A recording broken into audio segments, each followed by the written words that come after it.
एक तो ये है ही कि मन को सफाई में रखोगे तो सफाई में रहेगा, कीचड़ में रखोगे तो कीचड़ में रहेगा। आप मन को कीचड़ में न भी रखिए, आप कहिए कि मैं किसी से मिलती जुलती नहीं, मैं तो अकेले रहती हूँ, तो मन वहाँ भी कीचड़ ढूंढ ही लेता है, क्योंकि काफ़ी सारी कीचड़ तो मन ने पहले ही सोख रखी होती है अपने भीतर। तो भले ही आदमी अपना जीवन ऐसा कर ले कि बहुत सामाजिक ना हो, बहुत लोगों से मिलता जुलता ना हो, अकेले भी रहता हो, लेकिन अकेलेपन में भी भीतर तो कीचड़ है ना। मन उसी को बार बार सोखता रहेगा, उसी की उल्टी करेगा, फिर उसी को सोखेगा, फिर उसी की उल्टी करेगा, फिर उसी को सोखेगा। तो निदान और समाधान तो सिर्फ एक है, सार्थक काम में अपने आप को पूरे तरीके से डुबो दो, क्योंकि कुसंगति बाहरी नहीं होती, पहली कुसंगति तो आंतरिक होती है। कल बात कर रहे थे हम लोग इस बारे में, अब थे कल ऑनलाइन? हाँ थे। कुसंगति वाला याद है, जिसमें था ना, मांसाहारी मानवा प्रत्यक्ष राक्षस संग, ताकि संगति मत करो, पड़त भजन में भंग, अपनी कुसंगति ना करो। तो उसमें था कि संगति क्या चीज़ है। पहली कुसंगति तो आंतरिक होती है, मन ऐसा कुसंगी है जिसे बाहर कुसंग नहीं खोजना पड़ता। मन को अगर मन का साथ मिल जाए तो इससे बड़ा कुसंग दूसरा नहीं है। मैं दोहराता हूँ इसको, मन को संसार का साथ भी नहीं चाहिए, मन को तो बस अगर मन का साथ मिल गया तो इससे बड़ा कुसंग दूसरा नहीं है।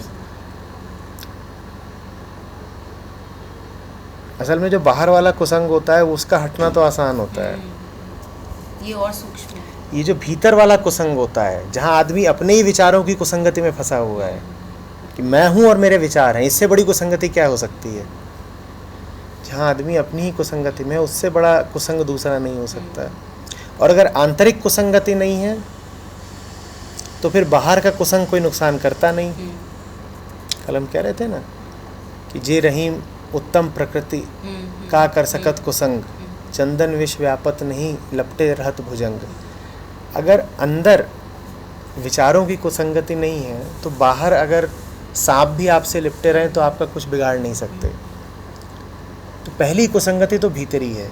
इसका मतलब कि जो सुसंग है या जो सत्संग है वो भी प्रथमतया तो भीतरी ही होगा। इसका मतलब सबसे पहले तो जो भीतर परमात्मा है उसकी संगति करनी पड़ेगी, फिर बाहर जो हम संगति करेंगे वो अच्छी संगति होगी। असली सत्संग या असली सुसंग भीतरी है। वो तभी होगा जब आप अपने आप को किसी भगवत कार्य में डुबो दें। ये देखिए अजीब सी बात है ना, दुनिया में किसी में को महत्वाकांक्षा जगानी हो तो कितना आसान होता है। किसी को कहना हो कि भाई तुम्हारी 5 दुकानें हैं, छठी दुकान अब तुम उस नए इलाके में खोल लो, तो कितना आसान होता है। आपको उसको बस थोड़ा सा व्यापार समझाना है, ज़रा लालच दिखाना है, काम हो जाएगा। 5 के बाद छठी दुकान खुल जाएगी। और वो बात बड़ी जाहिर भी लगती है, ऐसा लगता है ठीक ही तो है, यही तो होना चाहिए, तरक्की का मतलब ही यही है, 5 दुकानें, छठी खुल गई।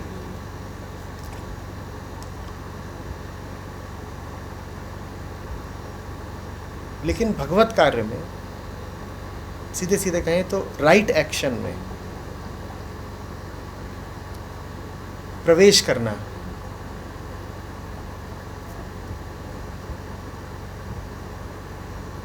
कितना मुश्किल हो जाता है। छठी दुकान खोलना कितना आसान है।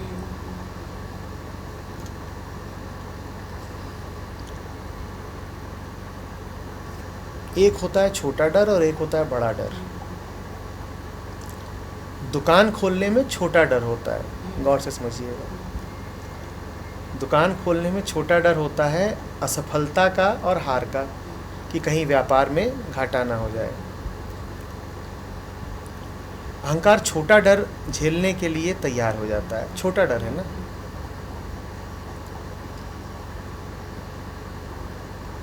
बड़ा डर होता है मिट जाने का, छोटा डर होता है हार जाने का, बड़ा डर होता है मिट जाने का। जब आप संसार में महत्वाकांक्षी हो रहे होते हैं तो छोटा डर सताता है कि जो कर रहा हूँ कहीं उसमें हार न मिले। और जब आप भगवान की आकांक्षा करते हैं तो आपको फिर बड़ा डर रोकता है कि कहीं ये काम करके मैं मिट ना जाऊं। तो आलस नहीं है, बड़ा डर है। समझ रही हैं? इसीलिए किसी की दुकान खुलवाना आसान है, पर किसी को किसी दैवीय मिशन में लगाना मुश्किल है, क्योंकि दुकान खुलने में खतरा छोटा है। अधिक से अधिक क्या होगा? घाटा हो जाएगा, दुकान बंद हो जाएगी, थोड़ी प्रतिष्ठा गिरेगी, थोड़ा रुपए पैसे का नुकसान, इतना ही तो होगा, अधिक से अधिक। लेकिन भगवान के काम में अगर लग गए तो मिटना पड़ेगा, वो बड़ा डर है। इंसान उसे बहुत डरता है। तो इसीलिए लोग तैयार हो जाते हैं स्पेस में जाने को। इंसान चांद पहुंच गया, एस्ट्रोनॉट मंगल ग्रह पहुंच गए, ये सब डरावनी बातें ही तो हैं आप, पर ये फिर भी छोटे डर हैं। इंसान समुद्र की गहराइयों में चला जाता है, एवरेस्ट पे चढ़ जाता है, कैसे कैसे खतरनाक काम कर लेता है। वो काम बड़े खतरनाक हैं, फिर भी उनमें सिर्फ छोटा डर है, हार का। अधिक से अधिक शारीरिक मृत्यु का डर है। लेकिन भगवत कार्य में लगना महामृत्यु का डर है, वो बहुत बड़ा डर है कि अगर इस मिशन में लग गए तो मिटना पड़ेगा। अभी आप को संबंधियों और मित्रों के डर ने एक पहचान दे रखी है ना, तभी तो आप उनकी परवाह कर रही हैं कि अगर मैंने ये बात जाहिर कर दी कि मेरे अतीत में क्या था तो उन्हें बुरा लग सकता है या थोड़ा भूचाल आ सकता है। इस बात से आपकी पहचान कायम है, इस बात से समझ रहे हैं, एक मित्र के रूप में और एक संबंधी के रूप में आपकी आइडेंटिटी कायम है। आप जब लगेंगी महामिशन में और आप पूरा उद्घाटन कर देंगी कि देखो ऐसा ऐसा था, तो वो आइडेंटिटी ज़रा घुलेगी। वो महामृत्यु की बात है। मन महामृत्यु से बहुत डरता है, इसलिए है, आलस नहीं है।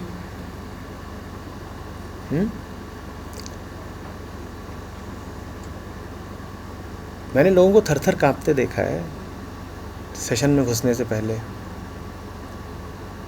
मैंने यहाँ तक देखा है कि लोग आए हैं, बाहर खड़े रह गए हैं, 2 घंटे का सेशन है, ख़त्म हो गया है, वो आए ही थे सत्र में शिरकत करने और खड़े बाहर रह गए। कोई नीचे गाड़ी में बैठा रह जाता है, ऊपर नहीं आ पाता।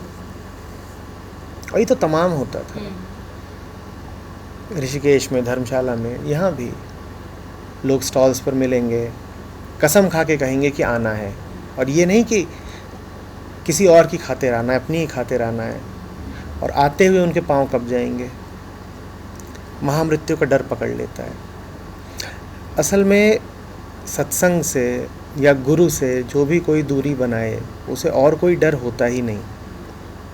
वो महामृत्यु का ही डर है कि अगर इसके और करीब आए तो फिर शायद कभी लौटना ना हो पाए। अगर ज़रा सा अब और आगे बढ़े तो हमेशा के लिए खींच जाएंगे, आखिरी समर्पण हो जाएगा। इसके आगे फिर जो होगा उस पर हमारा नियंत्रण नहीं रह जाएगा। इसीलिए गुरु को भी कुछ और बना लेना आसान होता है।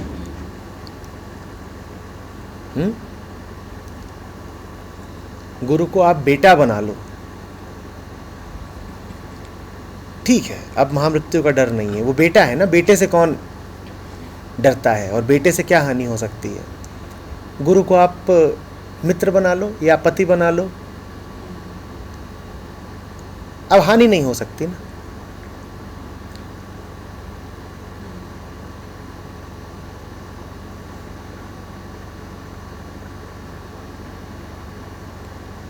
मैं जिस महामिशन की बात कर रहा हूँ वो गुरु जैसा ही है।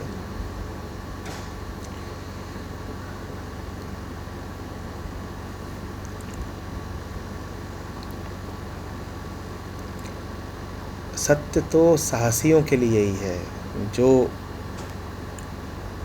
महामृत्यु से डरते हों उनको क्या मिलेगा, उनकी सज़ा यही है, वो झूठ में जिएंगे।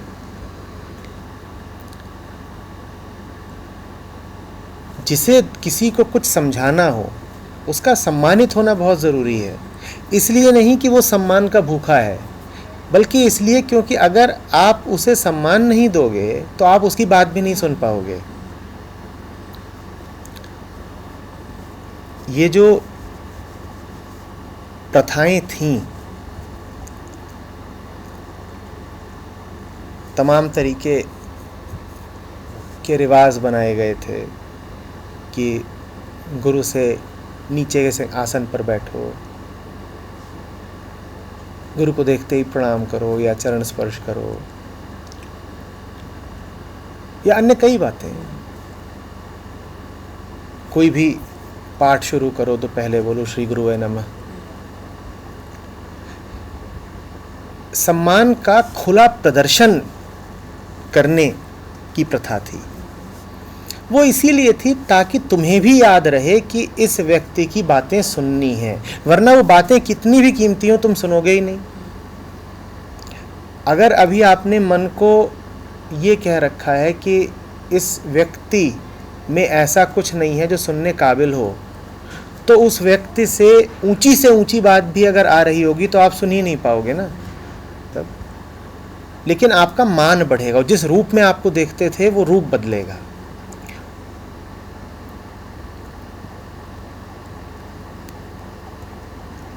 सम्मान सत्य के लिए दरवाजा बनता है। सम्मान सत्य का द्वार है। आपने जैसे ही गुरु को सम्मान दिया तभी तो आपने गुरु के लिए दरवाजा खोला कि आइए हम आपको सम्मान देते हैं, अब आपकी भीतर बात हमारे भीतर प्रवेश कर पाएगी। द्वार खुल गया।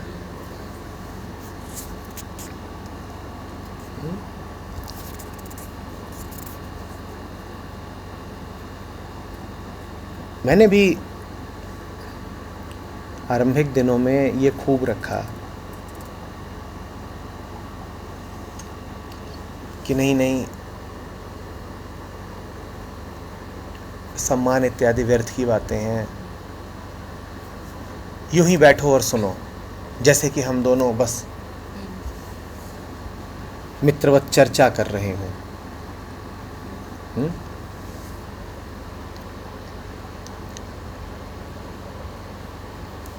पर मैंने यही पाया कि वो मित्रवत चर्चा फिर